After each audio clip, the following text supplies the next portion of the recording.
Merhaba Ali Hocam, hoş geldiniz. Hoş bulduk, teşekkür ederim. Bugün sizlerle son dönemde Pakistan ve Hindistan arasında yaşanan o gerilimi, çatışmaları ele alacağız. İlk olarak olaylar Pahalgam, Keşmir'deki terör saldırısından başlayıp Pakistan ve Hindistan arasındaki bir çatışmaya evrildi. Bu terör saldırısı tam olarak nerede gerçekleşti? Haritanın neresinde? Önümüzde bir harita var. Keşmir'de oldu diye biliyorum. Evet, siz şimdi biraz bu anlatır mısınız? saldırı 25 Nisan günü yaklaşık olarak şuralarda Hindistan sınırları içerisindeki Cammu Keşmir'in.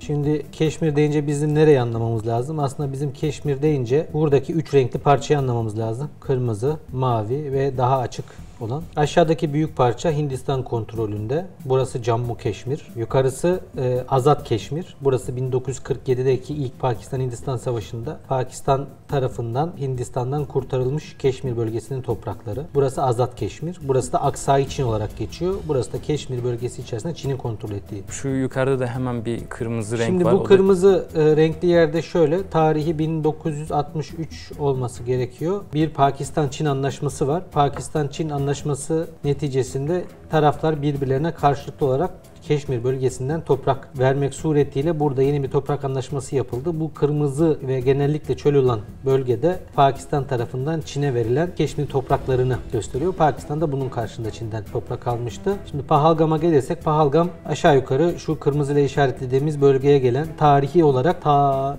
geri Babür İmparatorluğu'na kadar turistik bölge kabul edilen yerlerden biri. 25 Nisan tarihinde burada 4 kişi tarafından bir turist kafilesine silahlı saldırı düzenlendi ve burada 25 kişi hayatını kaybetti. Şimdi şöyle, buradaki saldırı 2019'da Keşmir'deki Özgürlük Hareketleri tarafından Keşmir'de görevli Hindistan paramiliter birliklerine yapılan saldırıdan sonraki en önemli saldırı. İkisinin arasındaki fark, birinde Keşmir bağımsız örgütlerinden bir tanesi paramiliterleri vurmuştu. 35 kişi ölmüştü. O zaman yine Pakistan ve Hindistan arasında kısa bir hava savaşı yaşanmıştı. Bu seferkinin farkı sivil olması ve kimsenin henüz üstlenmemesi. Şu noktaya dikkat çekmek lazım. Bu saldırıyı gerçekleştiren 4 kişi hala Hindistan tarafından yakalanabilmiş değil. Bu bölgede Cammu Keşmir'de Hindistan'ın aşağı yukarı 700 binden fazla askeri personeli var ve bu bölge yine dünya üzerindeki en çok asker barındıran bölgelerden biri. Buna rağmen o 4 kişi henüz bulunabilmiş değil. Hocam, bu olaydan bir süre sonra, hemen kısa bir süre sonra Hindistan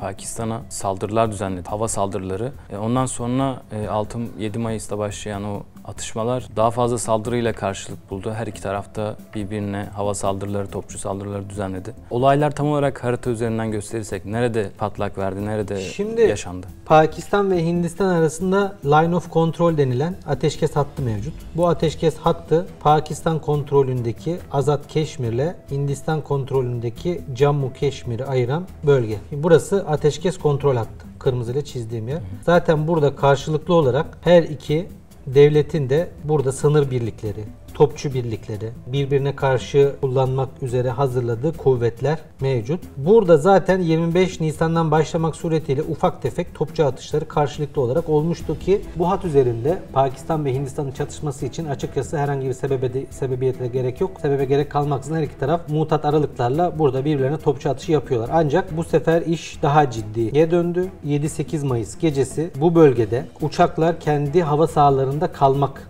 şartıyla, yani Hint uçakları burada, Pakistan uçakları burada.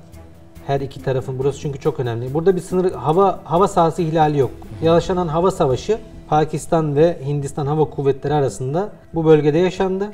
Ancak her iki taraf birbirinin sınır ihlalini yapmadı. Pakistan tarafından vurulan Hint uçakları Pakistan hava sahasından Hint hava sahasında vuruldu. Şimdi burada Pakistan çok iyi hazırlanmış. Hindistan'ın aşağı yukarı kabiliyetlerini hesap etmiş, neler yapabileceğini öngörmüş. Akabinde de Hindistan'ın yaptığı, savaş uçaklarıyla yaptığı hava saldırısını 6 Hindistan uçağı, ki bunların bir tanesi en modern batılı jetlerden biri olan Rafale, bunun düşürülmesi suretiyle Hint akınını boşa çıkardı. Bunun akabinde Hindistan şuradaki Hint sınırına yakın bölgeler başta olmak üzere ve şurada bir yerde olduğunu öngördüğüm, tahmin ettiğim Bahalvapur taraflarına füze saldırıları gerçekleştirdi. Bunların bir kısmını Pakistan engelleyebildi, bir kısmını engelleyemedi. Yine Pakistan kontrolündeki Azad Keşmir içerisinde Keşmirli Özgürlük Hareketlerine ait olduğunu düşündüğü hedefleri vurduğunu ilan etti Hindistan. Ancak bunların bazılarının medrese, gün ışıdığında, bazılarının ise cami olduğu ortaya çıktı. Evet hocam, peki mesela Pakistan'ın savaş uçakları Hindistan'a nazaran böyle daha üstün, galebe çaldı gibi bir izlenim oluşturdu. Bunun sebebi ne? Yani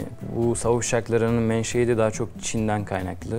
Yani Çin, Batı uçaklarına galip gelmiş diyebilir miyiz bu savaş konusunda? Ya tabii ki şimdi yaşanan çatışmanın neticesinde hiçbir uçağa düşmemiş bir Pakistan ve işte farklı sınıflardan farklı Rus uçağı, Fransızlardan aldıkları Rafale'lar ve yine Mirage uğramadı. Şimdi bu aslında gerginlik şöyle, Hindistan Hava Kuvvetleri biraz cümbüş, biraz sirk havası var Hindistan Hava Kuvvetleri'nde şundan ötürü. Çok büyük bir ülke olduğu için çok fazla ihtiyaçları var. Burada kendi ürettikleri ama henüz bir verimli şekilde kullanamadıkları Tejas'lar var. Fransızlardan yeni aldıkları Rafale'lar var. Yeni ve eskiler olmak üzere Rus uçakları mevcut. Bunların idamesi, ikamesi, harbe hazır hale getirilmesi ve harbe hazır tutulması oldukça zor konular. Çünkü farklı platformlar, farklı ihtiyaçlar, farklı tedarik zincirleri demek bu. Şimdi Pakistan'a dönüp baktığımızda Pakistan'ın elinde F-16'lar var. Ciddi bir F-16 filosu var. Modernize edilmiş uçaklar var. Şimdi burada bir denge vardı iki ülke arasında. Ancak Hindistan'ın Fransa'dan yaptığı Rafale tedariğinden sonra Hindistan tarafına doğru denge biraz terazi ağır basmıştı. Buna karşılık Pakistan Çin'den CF-17 ve J-10C uçaklarını tedarik etti. Şimdi burada özellikle 6-7 Mayıs gecesi yaşanan hava harbinde öne çıkan şey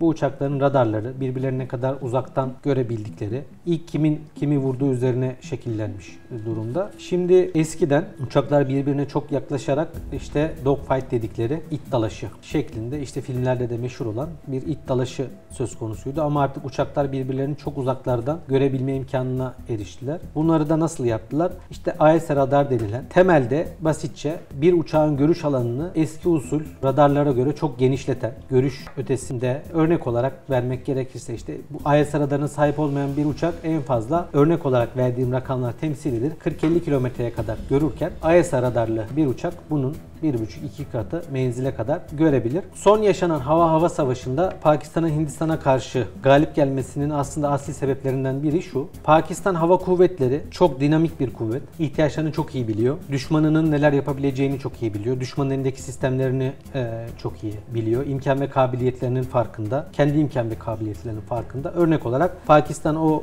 gece yaşanan hava harbine F-16'larla girse belki bu kadar muvaffak olamayabilirdi. Ancak Fransız Rafale'larına karşı elinde AESA radarlı JF-17'ler ve J-10C'lerle mücadele etti. Ayrıca yine bu uçakların üzerinde özellikle J-10C'lerin üzerinde Çin yapımı PL-15 hava füzeleri var. Bunlarda da aktif radar var diye biliyorum. Evet, bunlarda da AESA radarlı olduğu iddia ediliyor. Bunun ayrıca bir özelliği şu. Normalde ülkeler kendilerine ait olan bir sistemi, mühimmatı ihraç ederken kabiliyetlerini düşürürler. Çin'in Pakistan'a ihraç modeli PL-15 verilmekle birlikte Hindistan'a karşı kullanılmak üzere ihraç modeli olmayan Çin'in kendi kullandığı PL-15'leri de verdiği ve bunun menzilinde 200 km ve üzeri olduğu da açık kaynaklara düşen bilgiler arasında. Şimdi Pakistan'ın Körfez bölgesinde katıldığı tatbikatlarda Rafale kullanma ve Rafale'a karşı hazırlık yapabilme ve Rafale'ı öğrenebilme imkanı elde etmişti Pakistanlı pilotlar. Ancak Hindistan'ın böyle bir imkanı yok. Niye? Çünkü JF-17 ve J-10C'ler sadece Pakistan'da ve Çin'de var. Başka herhangi bir ülkede yok yani. JF-17'leri Pakistan üzerinden Azerbaycan da tedarik etti. Ancak burada şöyle bir durum var. Hindistan'ın tatbikat yapabileceği bu uçakları detaylı şekilde inceleyebileceği, uçabileceği veya pilotlarını eğitebileceği müttefik ülkelerinin elinde bu uçaklar yok. Haliyle burada zaten Hindistan bir noktada maça 1-0 aslında geri başlamış oldu. Pakistan'ın iyi hazırlanması. Şimdi sizin elinizde ne kadar fazla uçak olduğu, ne kadar çok sayıda pilotunuz olduğu, füzeniz ya da mühimmatınız olduğu önemli değil. Sizin harbe hazırlık oranınız önemli. Harbe hazırlıktan kastımız nedir? Benim elimde 100 birim uçak varsa ben bunun kaç tanesini bir ihtiyaç anında uçurabiliyorum. Yerde bekleyenler de bunları havada ikame edebiliyorum. Elimdeki kuvveti en etkili bir şekilde düşmanımın üzerine nasıl sürebiliyorum? Burada yine görüldü ki Pakistan'ın harbe hazırlık oranı Hindistan'dan çok fazla. Pakistan Hava Kuvvetleri ihtiyacını iyi planlamış, ihtiyaç duyduğu platform ve mühimmatları tedarik edip düşmana karşı iyi hazırlanmış kısaca. Hocam şimdi Pakistan'ın elinde F-16'ların da bundan bahsettiniz ama Pakistan bunları kullanmadı. Ben haberleri tararken yabancı medyada mesela Hindistan'ın Pakistan'ı F-16 kullanmaya zorladığına dair demeçler gördüm. Öyle yazılar gördüm. Hindistan neden bunu yapmış olabilir? Şimdi Pakistan F-16'larının F-16 filosunun şöyle bir hususiyeti var. Pakistan ciddi bir F-16 kullanıcısı. Ancak Amerikalılarla bunları tedarik ederken yaptıkları anlaşmalar gereğince Pakistan F-16'ların ne zaman uçacağı, nerede uçacağı, nasıl uçacağı, kime karşı uçacağı gibi konuları Pakistan tarafı Amerika Birleşik Devletleri ile istişare etmek durumunda. Yapılan anlaşmalar gereği. Haliyle Hindistan'a karşı Amerika bunların kullanacağından çok memnun olmayacağı için bu uçakların hazırlanması, sevk edilmesi gibi konular Amerikalıların bilgisi dahilinde olacağı için burada bilgi zafiyeti söz konusu olabilir. Bundan dolayı Hindistan böyle bir şeye kalkışmış olabilir. Bir de dediğim gibi hani F-16'lar Fransız Rafal'lara karşı etkili olamayabilirlerdi. Belki de Hindistan'ın amacı elindeki Rafal'larla birkaç Pakistan F-16'sını düşürmekti. Peki yani Pakistan daha çok Çin'den silah almış durumda. Hindistan'sa şu anda hala mesela çoğu askeri envanteri Rusya'dan gelmiş halde. Pakistan'ın Çin'le ilişkilerinin bu kadar gelişmiş olmasının sebepleri neler? Şimdi Pakistan günümüzden geriye doğru alacak olursak Çin'in bir kuşak bir yol projesinin en büyük ortaklarından biri. Onu yine harita üzerinden gösterirsek şurası Çin-Pakistan sınırı. Yani şurada Çin ve Pakistan arasında bir sınır var.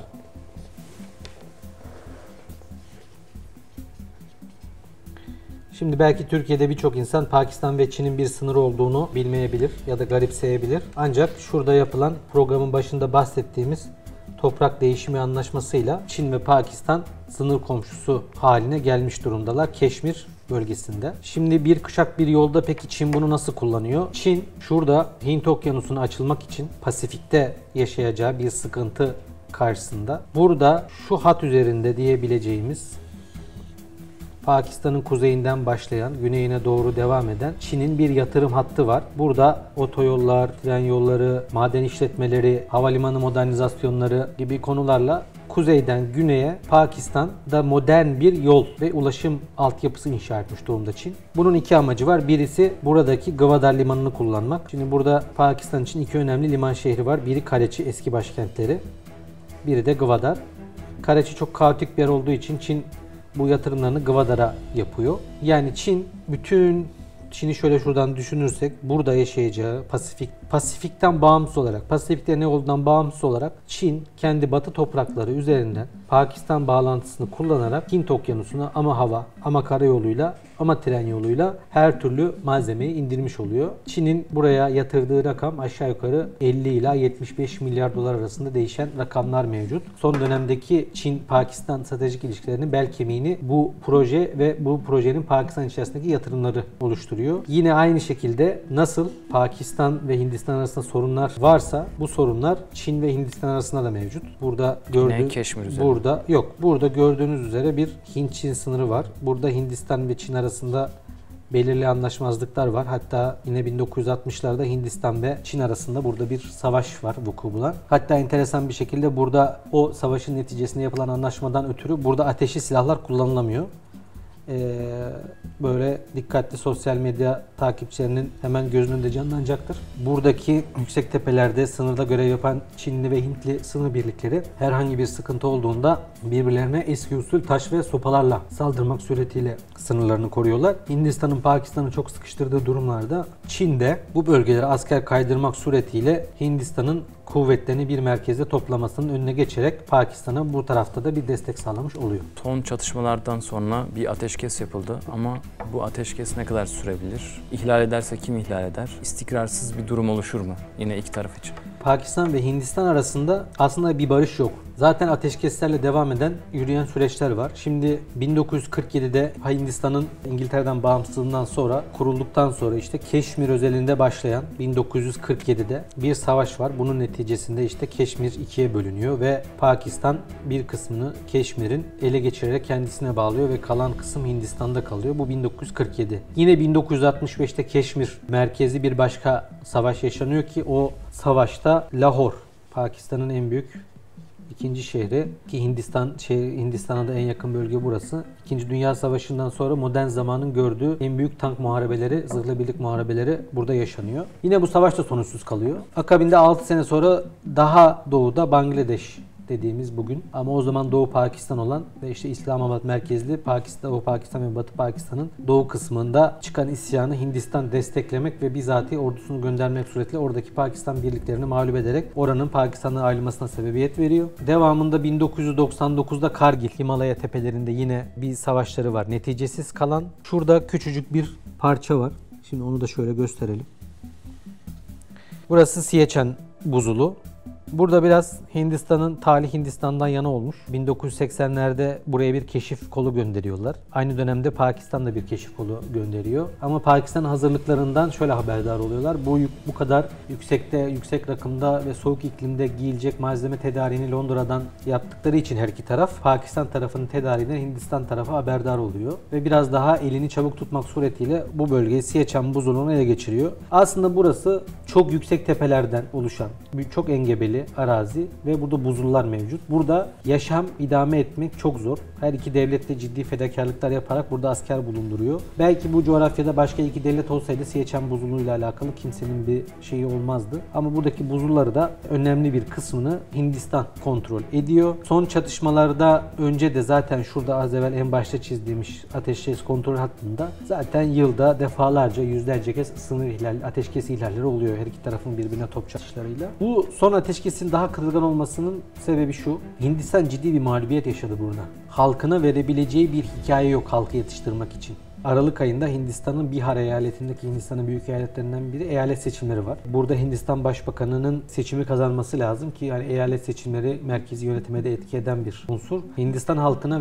vermesi gereken bir şeyler var. O yüzden işte biz de Pakistan uçaklarını düşürdük ama saklıyorlar. Pakistan'ın nükleer tesislerine ev sahipliği yapan üssü vurduk ama saklıyorlar gibi halkına verebileceği bir şeyler bulmak zorunda Hindistan. Pakistan'ın böyle bir hikaye ihtiyacı yok. Hindistan'ın bir başarı hikayesine ihtiyacı var. Bundan dolayı şansını bir kez daha olaylar sıcakken deneyebilir mi? Bu risk her zaman var. Bu ateşkesi kırılgan hale getiriyor. Peki mesela bunu nasıl yapabilir? Çünkü bu Pahalgam'daki saldırı gerçekleştirildiğinde mesela Pakistan medyasında veya orada duyduk yani bu sahte bayrak operasyonu Hindistan tarafından yapılmış bir sahte bayrak operasyonu diye lanse edildi. Şimdi Pahalgam saldırısı aslında çok enteresan bir iş. Yani en son saldırı 2019'da olmuş Keşmir bölgesinde bu büyüklükte ve o zaman askeri unsurlar vurulmuş. Burada sivil unsurlar vuruluyor. Ve yapan 4 kişi yani 4 kişi olduğu iddia ediliyor. Hala bulunabilmiş değil. En son Hindistan, bunların Sri Lanka'ya kaçtığı yönündeki Sri Lanka'yı kaçabilmeleri için boydan boya Hindistan'ı veya Çin'i geçip falan geçmeleri lazım. Sri Lanka bir ada ülkesi. Hindistan'ın bunu tespit edememiş olması çok enteresan. Tabii en başta konuştuğumuz Pakistan sınırına uzak bir noktada 4 kişinin gelip 1 saat boyunca 25 kişi bir kafileyi taradıktan sonra elini kolunu sallayarak kaçması da enteresan bir olgu. Şimdi burada Hindistan'ı zorlayan bir diğer unsur şu oldu. Hindistan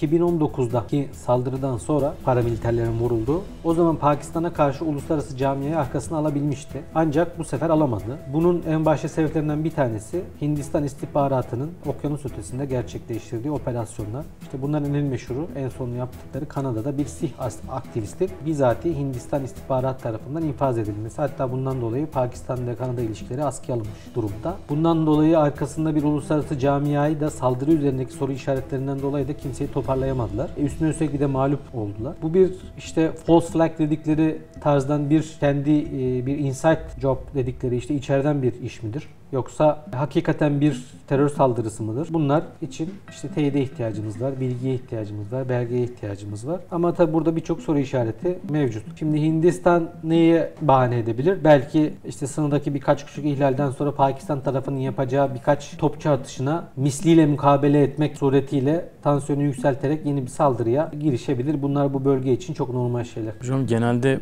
Pakistan ve Hindistan arasındaki savaşların böyle hava savaşı olduğunu görüyoruz ama çok fazla böyle karadan askerin birbiriyle karşılaştığı savaşlar yok. Örneğin mesela bu son savaşta da Pakistanlı sivillerin de mesela Hindistan'ın insansız hava araçlarına doğru ateş açtığını gördüm. Yani mesela uzun bir savaş olsa bu karadan da devam etse hem halkların hem orduların motivasyonları nasıl olur yani? Pakistan'ın Hindistan'a karşı çok bazı bir takım açık dezavantajları var. Bunlardan bir tanesi toprak, ikincisi nüfus. En abartılı senaryolarda dahi Pakistan'ın nüfusu 300-350 milyon. Ki resmi rakamlar 300 milyonun civarında olduğunu söylüyor. Hani gayri resmi rakamları kabul etsek bile bu 350 milyon. Sizin buradan çıkarabileceğiniz, savaşabilecek insan sayısının belli bir kapasitesi var. Ama buna mukabil Hindistan tarafı neredeyse artık nüfusu 2 milyara dayanmış devasa bir alt kıta. Tabii ki nüfusun 2 milyar olmasının bir manası yok. Yani sizin donatabileceğiniz ordu, sahaya sürebileceğiniz askeri güç, az evvel konuştuğumuz harbi hazırlık meselesi gibi konular da var ama nüfus dediğimiz şey bir noktada savaşın temel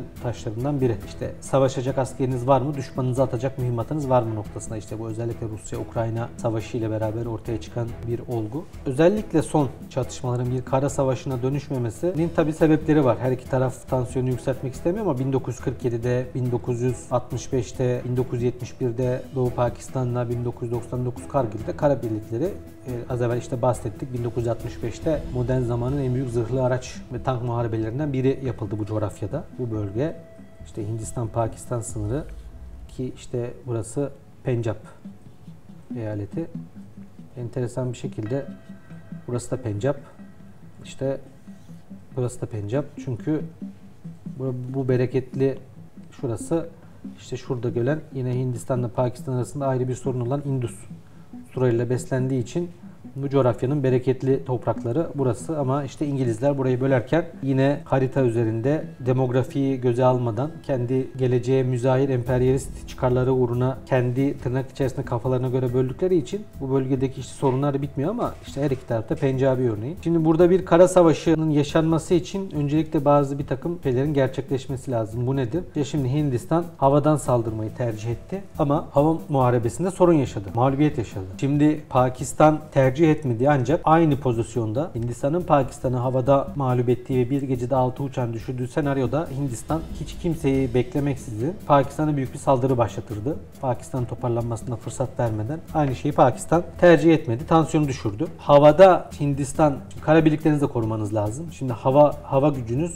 düşman hava kuvvetiyle meşgul vaziyette. Karada da aynı unsurları, aynı sıkıntıları yaşarsanız kara gücünüzü de koruyamazsınız. Sivillere gelecek olursak bu bölgede şöyle bir şey var. Şimdi Pakistan halkı da silahlı bu coğrafyada. Görüntülerde mevcut. Ellerine RPG-7'lerle falan olan sadece hani Kalaşnikovlar değil böyle RPG-7'lerle falan bekleyen insanlar mevcut. Burada Allah muhafaza Hindistan, Pakistan birliklerini geçse bile destek kuvvetler gelene kadar bu siviller bir miktar Hindistan'ın başını ağrıtabilir. Ama dediğim gibi hani bunun kara savaşına dönmemesinin bir sebebi var. Bunun da işte şekil şartları oluşmuş durumda değildi. Pakistan ve Hindistan mesela en çok kim tarafından destekleniyor uluslararası alanda? Hindistan daha çok Rus silahlarına sahipti ama bunu çeşitlendirmeye çalışıyor. Burada da mesela İsrail'i görüyoruz. İsrail ile Hindistan'ın ilişkileri şu ana kadar nasıl gelişmiş durumda? Tarih içinde ve şu anda. Şimdi evet Hindistan envanterinde İsrail üretimi mühimmat mevcut. Hava savunma füzeleri yanlış hatırlamıyorsam hava savunma füzeleri tedariği var Hindistan'ın. Barak. Evet baraklar. Bu çatışmalar başlamadan önce de İsrail'in birkaç sevkiyatı oldu Hindistan'a. Hindistan İsrail'den tabii ki yani son çatışmada az evvel bu bahsettiğimiz Hindistan uluslararası yalnızlığını kıran ülke aslında İsrail. Hindistan'a destek olmak suretiyle. İşte Pakistan geleneksel olarak Türkiye'den, Çin'den ve bu sefer açık olarak Malezya'dan da Malezya'da desteğini açıklamış durumda. Hindistan geleneksel bir Amerikan müttefiki ama ki Amerikan Trump'ın yardımcısının eşi Hindistanlı. Buna rağmen herhangi bir açık destek ilan etmedi Amerika. Ancak İsrail'in biliyorsunuz güçlü Müslüman ülkeler ve güçlü Müslüman ordular istememek gibi bir planı programı mevcut. Pakistan buna uymuyor. Sert, kuvvetli, defalarca savaşlarda kendini kanıtlamış nükleer bir güç. Pakistan Silahlı Kuvvetleri. Bu silahlı kuvvetin zayıflaması için İsrail'in elindeki en büyük koz da Hindistan'a destek olmak. Bunu da kendi hedefleri doğrultusunda ciddi bir şekilde gerçekleştiriyor. Yani Hindistan son çatışma özelinde genel olarak Pakistan'a karşı İsrail'den askeri ve siyasi destek her zaman bulabiliyor. Peki sadece askeri değil de ideolojik anlamda da sanki mesela Hindutva ve Siyonizm kesişmesi var. Bu nasıl değerlendiriyorsunuz? Şimdi tabii ya bu Hindutva meselesi bizim memlekette çok konuşulmuyor. Daha doğrusu bu işte Hindistan'daki Müslüman karşıtlığı, İslam karşıtlığı konusu çok idrak edilemiyor. Biliyorsun işte Hindular inançlarından ötürü mesela ineklere tapıyorlar. Yani biz Müslümanlar inek eti yiyoruz. Bizim böyle bir şeyimiz yok. İnek eti kestiğini düşündükleri, inek eti kullandığını düşündükleri kasapların dükkanlarına saldırarak insanları linç ederek öldürüyorlar en basitinden. Veyahut da işte inek eti sevk ettiğini düşündükleri ya işte kendi kutsal hayvanlarını sevk ettiklerini düşündükleri, et olduğunu düşündükleri kamyon şoförlerini durdurup öldürüyorlar. Siyonizmle Hindutvanın şöyle bir benzerliği var. İşte Siyonizmde de biliyorsunuz işte Yahudi üstün ırktır ve diğer herkes onlara hizmetle yükümlüdür. Bu Hindutva'da da aynı şekilde. Hindular kendilerinin en üstün ırk olduğuna inanıyorlar. Zaten biliyorsunuz korkunç bir kas sistemi var Hindistan'da. Yani şehirler, ilçeler, mahalleler, köyler, sokaklar bu kas sistemine göre şekillendiriliyor ve Müslümanlar da en alt sınıflarda mı yani? Şöyle nasıl ki hani Siyonizmin gözünde Müslümanların bir kıymeti yoksa aynı şekilde bu Hindu ideolojisinde de Müslümanların bir yaşam hakkı yok. Bunun şöyle bir tarihsel arka planı var aslında. Şimdi bildiğiniz üzere Hindistan coğrafyası uzunca yıllar yabancı güçler tarafından yönetildi. İşte Babürlüler, Timurlular, Gazneliler. İşte mesela tarih kitaplarımızda çok meşhur işte Gazneli Mahmut'un Hindistan seferleri diye mesela tarih derslerinde anlatırlar. Şimdi tarihsel olarak şöyle bir şey var. Şu coğrafyadan gelen ordular, yani bu coğrafyadan gelen ordular ve devletler ekseriyetle bu coğrafyadaki Hindistan bu coğrafyadaki devletleri mağlup etmişler ve yönetimleri altına almışlar. Ve buradan gelen ordular ve devletler işte Gaznelilerle beraber Müslüman kimliği var. İşte Timur'un, Gazneli Mahmut'un bazı rivayet, bazı hakikat Hindistan'a yaptıkları seferlerde işte Hindu tapınaklarının kılmasından tutun da işte Hindu ideolojisine veya Hindu inancına hakaret olabilecek onlar tarafından her türden eylemi gerçekleştirdiğini biz okuyoruz, biliyoruz, görüyoruz, izliyoruz. Şimdi bu Hint hafızasında, kolektif hafızasında bir Müslüman anti-İslam imajı ve düşüncesi oluşturmuş durumda. Buradaki Hindistan'daki İslam karşıtlığı Avrupa'daki, Batı'daki bir İslamofobi işte yani işte Müslümanlar şöyle de biz de korkuyoruz ya da işte kültürümüz uymuyor değil. Herhangi bir sebebe bağlı olmaksızın tarihsel gerekçelerle kendilerine kullandıkları gerekçelerle Hindular Müslüman karşıtı. Çünkü Müslümanlar tarafından defalarca mağlup edilmişler. İngilizler gelene kadar Müslümanlar tarafından yönetilmişler. Mesela işte son çatışmada da Hindistan açısından şöyle bir ironik durum söz konusuydu. Evrenzep adında tarihi bir Müslüman hükümdarımız var bizim bu coğrafyada ve çok başarılı. Ve Hinduların hala nefret kustuğu bir tarihi kişilik bu. Çok enteresandır ki tarihin bir cilvesi bu hava savaşında Pakistan birliklerine kumanda eden Pakistanlı komutanımızın ismi de Evrenzep. Haliyle bu Hintlilerin böyle tüm tarihi travmalarında tetiklemiş bir durumda. Ama yeniden altını çizelim. Yani Hindistan'daki Müslüman karşıtlığı, Müslümanlar ülkemizi ele geçirecek, Müslüman nüfus artıyor vesaire gibi batılı bir şey değil. Müslümanların varlığına tamamen karşılar ve yok edilmesi gerektiğine inanıyorlar. Ya bu Hindistan'daki İslam karşıtlığı, İslam düşmanlığının işte bir benzeri veya eşdeğeri ancak işte Siyonizm ve İsrail'de var. Bunun altını iyi çizmek lazım. Buradaki İslam karşıtlığı bir düşüncesel bir şey değil. İslamiyet'in Müslüman unsurların yok edilmesi gerektiğine inanılan bir düşünce. Evet, hatta ben sosyal medyada Hindistanlılardan yorumu görmüştüm. Yani Pakistan'ı Gazze'ye dönüştürelim tarzında tabii. yorumlar. Onların Pakistan'a yönelik, daha doğrusu Müslümanlara yönelik emelleri yani onların Pakistan'a ele geçirdiği senaryoda kafalarındaki tahayyüllerindeki iş bütün Müslümanların katledilmesine yönelik. O yüzden onlar o Gazze metaforunu kullanıyorlar. Bu videoda Pakistan ve Hindistan arasındaki son gerilimleri, çatışmaları ele aldık. Yorumlarınız için çok teşekkür ediyoruz hocam. Olayların geleceğine dair ne olabileceği hakkında aydınlattınız. Geldiğiniz için teşekkürler. Ben teşekkür ediyorum. Çok sağ olun.